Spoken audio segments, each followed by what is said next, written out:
Thanks very much, Rob and Phil. There's always that fear of having to drag a colleague off the stage.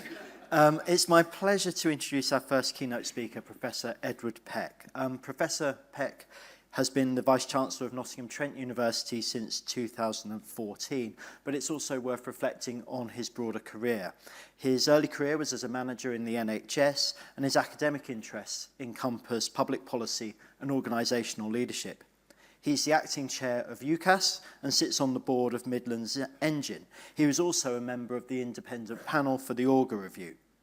In 2022, the Department of Education appointed him as its first student support champion, and subsequently, as part of this role, he was asked to chair the Ministerial Higher Education Mental Health Implementation Task Force, and the new government has extended both of these roles. As Higher Education Student Support Champion, Professor Peck has engaged with universities and colleges, sector agencies such as Jisc, students and parents to discuss and share challenges, opportunities and good practice on approaches to student support.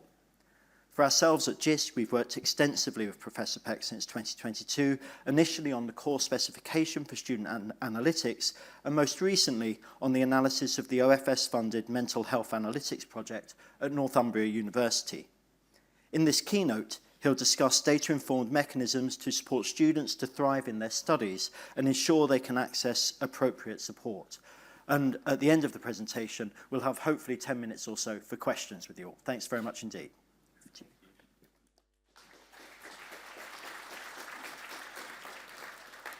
Thank you very much for that very kind introduction, and it's great to be here. I was supposed to make my debut appearance at a Jisc conference in March 2023, but I couldn't come because that was my one and only encounter with COVID-19. So it's great to be here today. And I want to apologise to Phil for leaving during his presentation. I'm a Liverpudlian, you can tell from the accent. And I have a slight nervousness about being in Manchester as a consequence. It wasn't that so much, but of course it rained last night when I arrived, and it's rained this morning. The hotel had no hot water. And someone's let my tyre down. Well, it's going down. Well, it's been let down, and that was just the guy who's going to come and fix it. So I've got a slight sort of Mancunian reaction. The other thing that Rob was describing about data burden reminds me of when I arrived at NTU.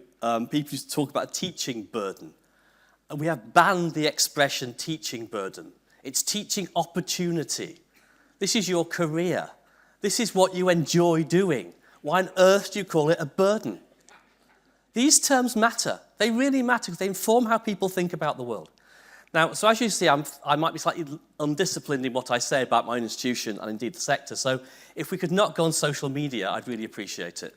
It'll help me be as frank as I want to be. So I won't go through my background again. You know that.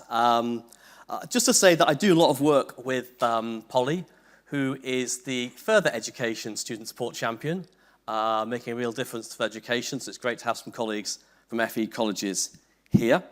And of course, I'm going to draw to some extent on my role as a Vice-Chancellor of a particular institution, and one which in its 2020 strategy boldly claimed that by 2025, it would be the most digitally savvy university in the UK. It's a great thing to say to governors, because you've got no way of knowing if it's true or not. But it said something, because it's metaphorical, isn't it? All these things are sort of metaphorical. It said something about the importance that we gave to digital technology and data. And actually, we've made real progress, particularly around tracking the characteristics of our students and their continuation, attainment, and those sorts of factors. So we've always had a very high premium, I think, on the importance of data. But I want to talk about student support, mostly from my background as being a student support champion. And this is, I think, the biggest challenge and the biggest opportunity you face as folk who do the data. Because I completely agree with what both Heidi said and was implied by what Rob and Phil said, in that senior teams of universities do not take data sufficiently seriously. And I suspect for many of my peers, and this includes me to some extent, the closest I get to data is signing off the HESA return every year. I.e., I don't even read it, I just sign it off. Someone says, sign this, I sign it. It happens quite a lot at BC, but I think that's a real shame. I don't think we spend enough time in my senior team talking about data and data, how it informs our decisions. So, why is that really important now for student support? And why might it change that for you over the next 5 years? Most higher education providers, in fact, I think all the ones that I work with and come across in my role, they're generally committed to doing the right thing around students and student support. You cannot doubt their motivation.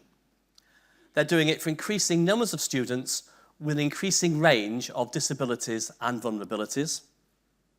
And they're often putting in place new interventions at short notice to try and meet some of those challenges and needs.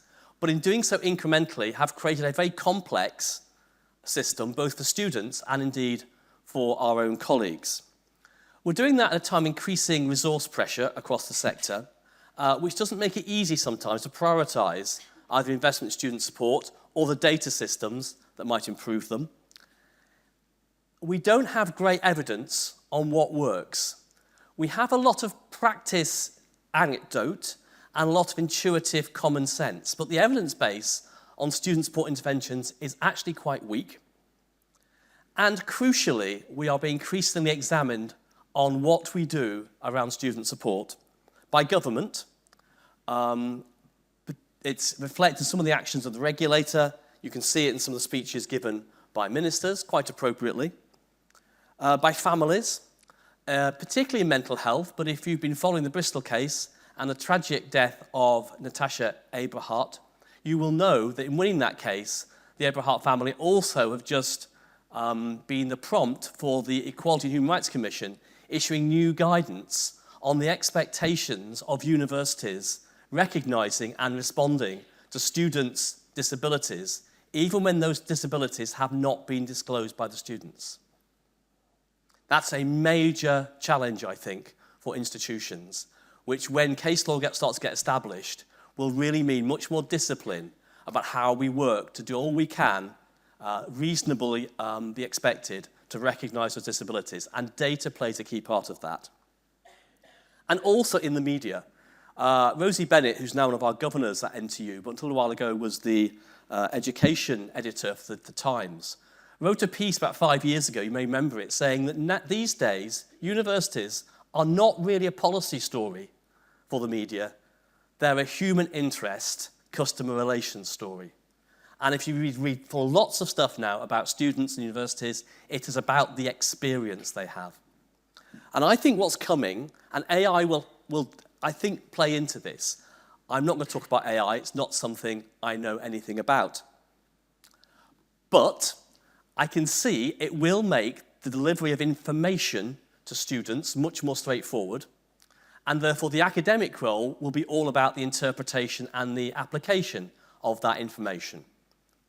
But actually students want other things as much as well. They want personal development, they want support with their employability, they want more access to extracurricular activities.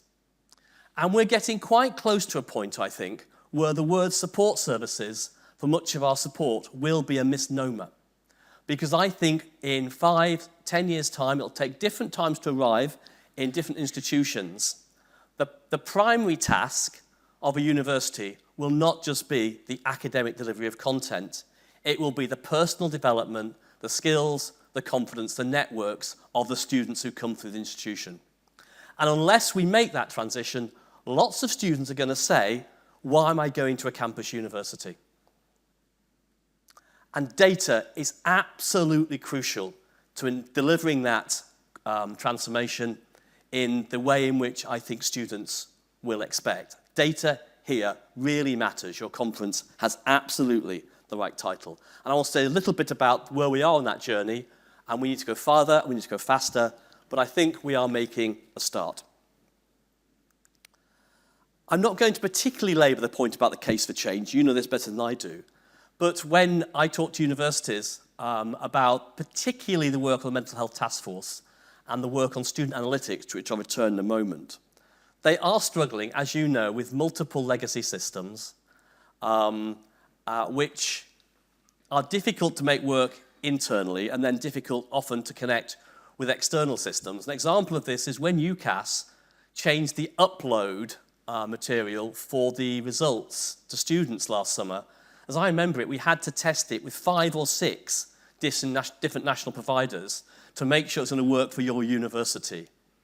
Now, that's quite a difficult thing for a national organisation to do. We did it, but it does speak to how different our legacy systems are. And therefore, plugging in new systems which might provide more efficiency across the sector is actually quite hard. And what do we do about that? So it's not just an internal challenge for you, it's an external challenge. And I think the data maturity framework that's been published by Jisc is a real step forward in trying to manage our data in a better way. And as you said earlier, the University of Leeds presentation will be really important here. But as was also said, I think we use data too often as something we have to submit to somebody else to do something with. We had a governor for a while called Jürgen Meyer, who's a resident of this fair city. He used to be chief executive of Siemens. And when he first arrived, we explained about HISA, that we submit the data sometime soon. I think I've just signed it, actually. Yeah, student data. Yeah, that one, thank you. I knew it was something to do with HISA.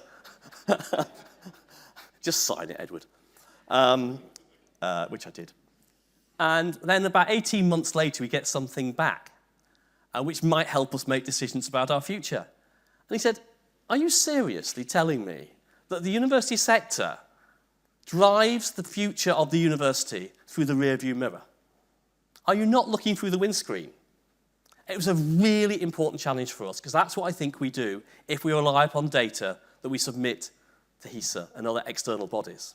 We have to have much more real-time data in our organisations driving our decisions. And I think we're a long way away from that. It's getting better. So we could tell you much more now about our student performance than we could 5 years ago, the start of our strategy, because we do it ourselves. It's hard to make comparators, of course. We have to rely upon HISA. But why does it take so long? I'll just leave that thought with you, Heidi. So we've been trying to encourage much more of a data-informed conversation at senior teams, and that has been driven, I think, to some extent by what we're trying to do on student support and around mental health. And of course, the Secretary of State wrote out recently to all of us with her 5 priorities. I hope you can all recite these 5 priorities, but to help you out, they are more work on access, more work on productivity, bigger contribution to quality, bigger contribution to our communities, and of course, more efficiency. Why this is important is there's something for something coming here, that in the conversations with the DFE, it is clear that they want a reason why Treasury should give us a fee increase linked to inflation, not just next year, but the year after and the year after that.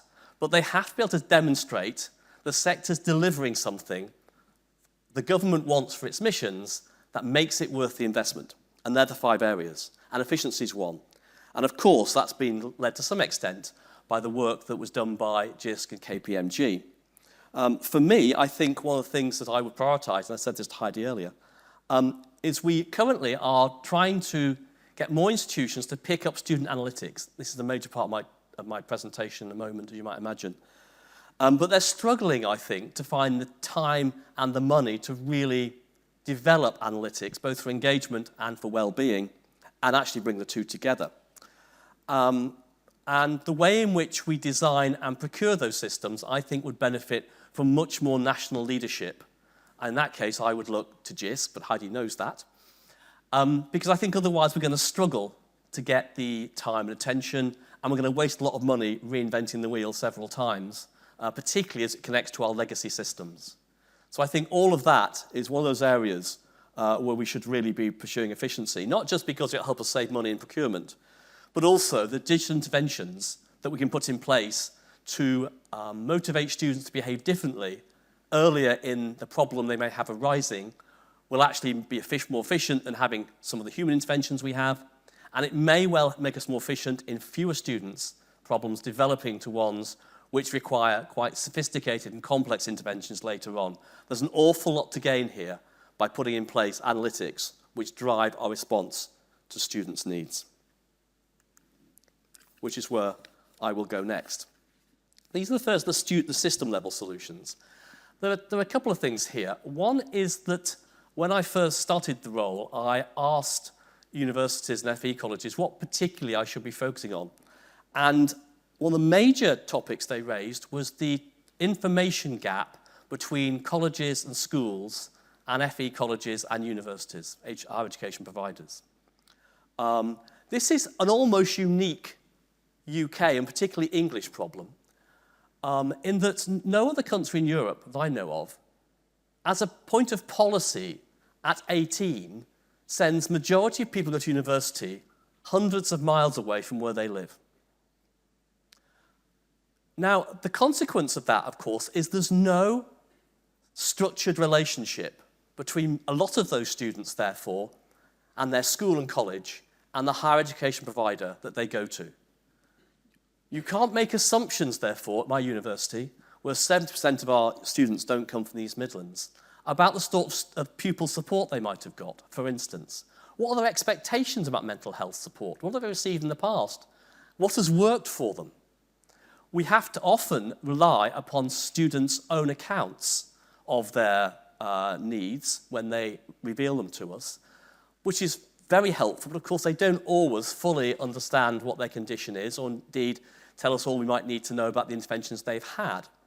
And we particularly want it before they arrive, so we can plan for their arrival to make sure we're doing the most that we can for them in that period before they get to us and when they first get to us, because that's when they're really going to struggle. But we know, the schools and colleges know, they know in depth and detail, both formally and informally, what works for these young people, and yet we have a pretty big gap in trying to use that and get that data, that information, that intelligence across the border between the two sets of secondary and tertiary education.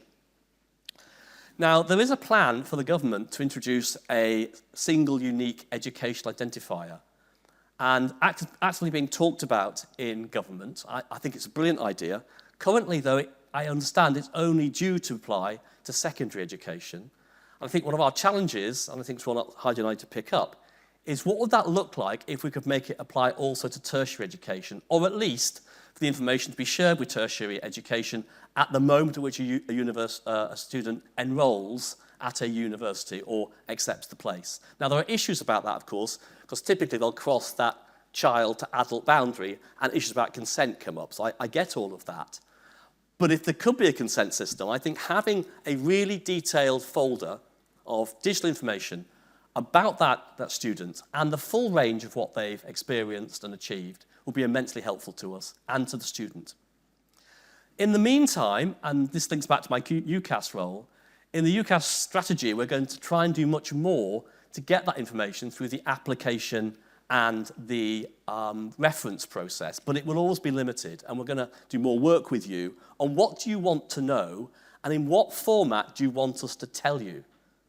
And that clearly is a data issue which you'll play a central role in. How do you get the information into your legacy systems in ways that your student support services and your academics can use to plan the transition for that young person? So that's the first really important part of the work that we're taking forward. The second one relates to the NHS, and I'm particularly talking about secondary mental health services, although there are issues around primary care as well. Many students develop serious mental illnesses at university. There's an issue about student mental health which may be to do with pressures of being at university, but of course many people develop serious mental illness at any rate between 18 and 25. It's when, if you haven't had it previously, it's going to have this serious onset. And at the moment, relationships between higher education providers and the NHS secondary care providers of mental health care are very informal and very dependent upon local relationships. And to be fair to Manchester, and it's going to pain me, one of the best systems we have in the country, in England in particular, is in Manchester. It's a very structured, co-funded, co-governed referral process between the, I think it's 18 universities and colleges and the local mental health trust. It's a really great system. And one thing we're experimenting with there is how do you put a student identifier into the NHS record so that both they and the university know that that student has received specialist care, and how you can then start to look at patterns of demand, the kind of conditions students are experiencing. One of the things we're going to work on as a task force, and it will be coming out early summer probably, is a model for both higher education and for the local mental health services and integrated care boards to use as a basis for developing much more robust relationships between those two services, education and psychiatry, across all of England. But it will require some local conversations, and it will require, I think, some thinking from you about what the data consequences of that, and how do you use and track when you know that students are using certain sorts of services in certain ways. So there are some system-level solutions that we need to work on, I think, to make our students' lives much more easy to navigate. But probably more straightforward at this stage are the provider-level solutions. And the first relates to student analytics, which I think is absolutely crucial to enabling us to identify and respond to our students in the future in the way that government, students, families, media would expect us to. It goes back to that point about us becoming customer service organisations. Now, you may not like the term, but I think increasing the expectation that people have of what universities do. And I think in many ways we are a long way away from being the sort of customer service organisations that use data in the way that companies like Tesco earlier referred to. Now, there are other, clearly they use them for very different purposes, but it's that degree of sophistication, that degree of real-time data. If you think about it, if you're in retail, you're not waiting 18 months and what went on last weekend. You know on Monday. Now, I'm not suggesting we need to know that fast, but we need to be much, much speedier. And analytics is a key part of this. So, many of you will have engagement analytics. How many of you do have engagement analytics in your universities or colleges? Gosh, okay. So it's still some way to go. We've had them since about 2012, 2013. It's called Dashboard. It's Solution Path, now Cortex is the system. We find it absolutely invaluable in spotting those students who are starting to not engage. You are blessed, clearly. The light is shining upon you. We found vital in engaging students who are starting to show either low engagement or a drop from high engagement to low engagement. That's the one to really watch, because that's worrying. Lots of students go through university with low engagement and do fine. It's when they've had high engagement and they start to drop away you have to worry. And it's a statement of the obvious in a way, but the biggest indicator of students who may well drop out is their engagement suddenly goes down. So we can track that. We do it regularly. We update it on a weekly basis, so it's real time. And it's open to the individual students to look at their dashboard, the academics can look at it, student support can look at it. And we have certain triggers that are generated if students start to show particularly low levels of engagement.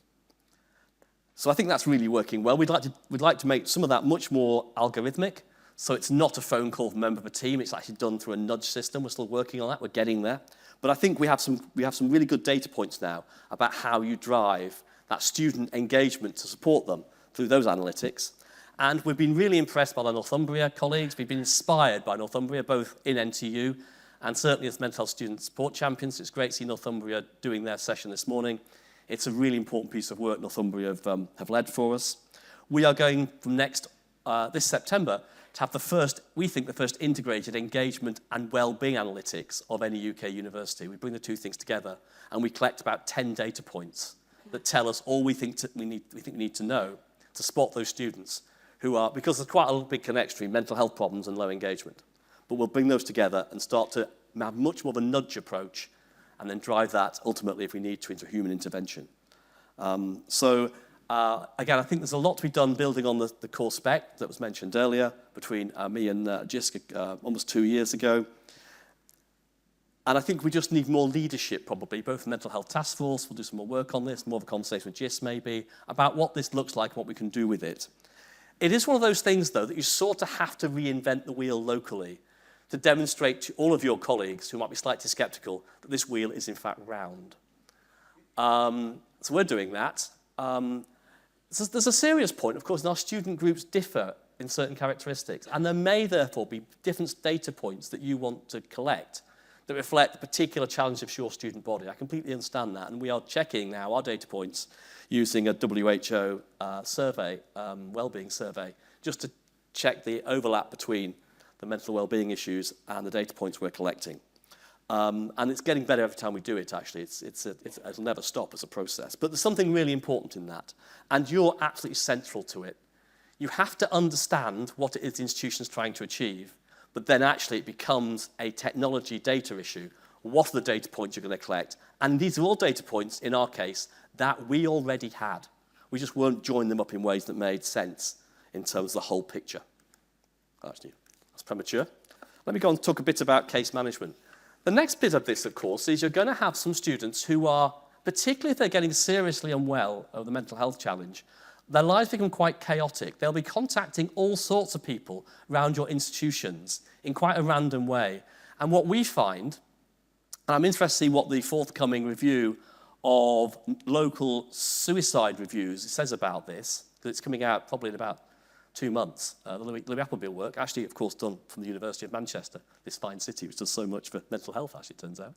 Louis Appleby's based here. His review is of local case studies. And he will be telling us, I think, how much the issues about coordination of responses, when lots of people in the institution knew there was a problem, but it wasn't brought together into one single plan that enabled the institution to respond. So the first part of case management is data-driven. How do you gather together all those data points? Some will be qualitative. It might be the notes that an academic's taking about students. Some of it might be the data you're getting from your data points on the wellbeing analytics. It might be a self-referral to student support. How do you bring all that together for one student into one conversation that says, this looks like the challenge, and this is the person who's going to intervene and actually make sure all of these interventions are coordinated and coherent. And I think that's absolutely crucial. Remember, the EHRC, as I mentioned earlier, now expects us to have a high bar for recognition and response to mental health challenges. So crucially, the issue is not just spotting them, it's what are you going to do that makes the adjustments those students need. And in in February, we're going to be issuing from the task force, our competency framework that we think all student-facing colleagues who are not student support specialists, what they need to know to recognise and respond appropriately to mental health challenges among students. But this is a big, so I'm saying is a big shift here to being a customer service organisation. And one of the challenges we face, I think, in future is to what extent can we turn enough academics into people who have enough interest and skill to do the student support stuff, or how far do we start to shift the balance of the staff we employ between academics and people who are experts in student support. Some of that will be mental health counselling, some will be other sorts of skills. So that's the challenge I think we are taking into this in the next 5 years. It's not just a data issue, but data's fundamental to it. So what do we have to do? Well, crucially, we have to get more strategic leadership around our data management and actually understanding what's doable by data should drive a lot of strategy rather than the other way around. The much greater number of things you can now know, particularly when you have AI and interrogate and make intelligible, I think should drive strategy. Because we can do things now we couldn't have done 10 years ago. And I think there needs to be much more of a senior conversation between you and your senior teams about the art of the possible. But also, of course, much more articulation of what the institution's trying to achieve and then how data could help. So it's a kind of a two-way dialogue. We need more collaboration between providers, sector agencies and suppliers. That's Jisc, it's Advanced HE, it's a whole UCAS, it's a whole range of sector agencies can help here. We've got to invest in the people, particularly, I think, the people who are going to be using these data on a day-to-day basis with students to understand what to do with them. At the moment, I think much of the data we put out to the dashboard, frankly, is not being used because people don't look often enough. So I'm not being pious about this. We haven't cracked it, and I'm not claiming that. And I think we have to see it's a shared ambition that we make this a much more data-rich, a much more customer service-led organisation. I think that's probably all I wanted to say. I'll take lots of questions about any of that in the time we have available, so thank you.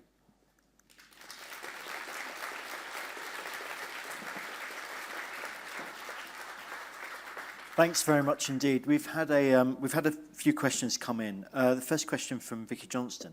How would you see the challenges around student non-disclosure of medical issues playing out through the proposed joining of student support data between secondary and tertiary education? Could the sharing of data potentially drive non-disclosure? Yes. It's a really good question.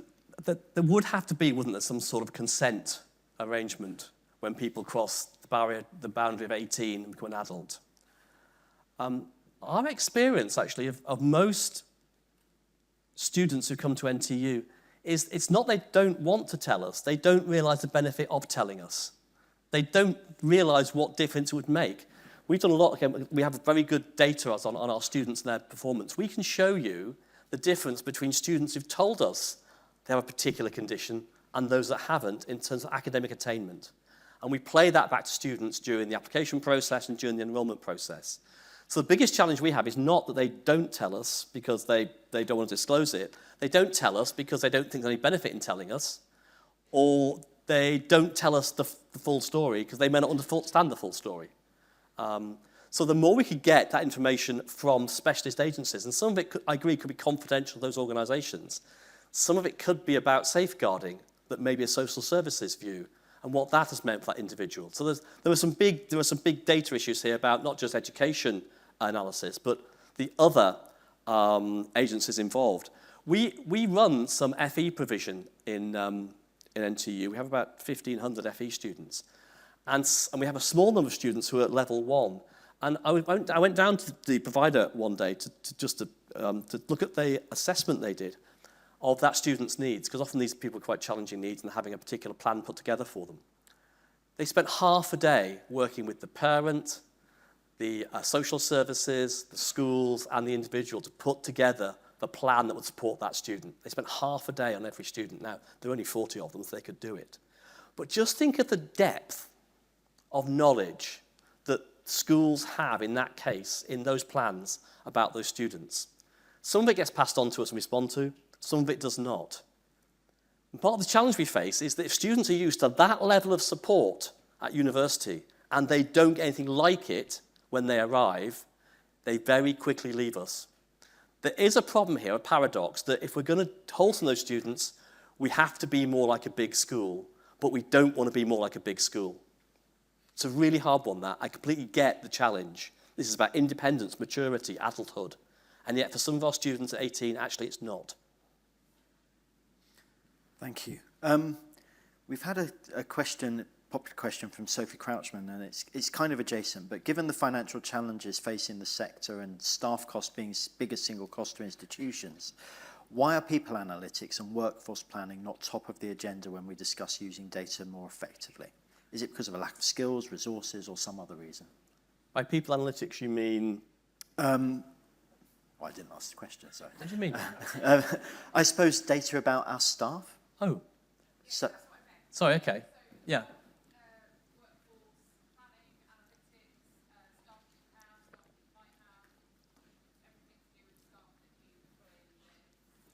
That's a really good question. I don't know. I generally don't know. I've spent the last 3 years just thinking about this in the context of student support champion. I'm not a particularly sophisticated technology person, so I've had to learn quite a lot about digital technology and its potential just to get my head around the student support stuff. I don't think we do enough around that. I think we look a bit amateur sometimes in how we think about people planning and all that. And that's true of my institution too, that we're doing our best.